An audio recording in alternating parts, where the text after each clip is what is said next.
ರಾಗಿಯ ಮುದ್ದೆ ಮುರಿಸಿ ಉಪ್ಪೆಸರಿನ ಖಾರ ಕಲಸಿ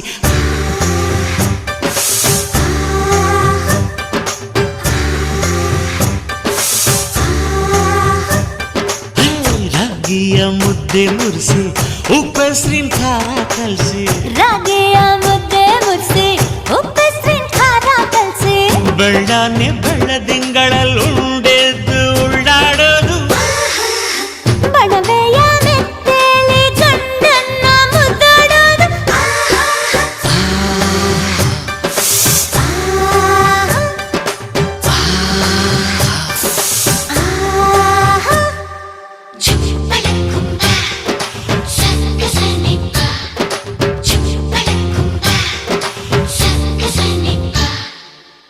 ಪಿಂಡಿಯ ಬೆಲ್ಲ ಕುಟ್ಟಿ ಹೆಂಚಗಲ ಒಬ್ಬ ತಟ್ಟಿ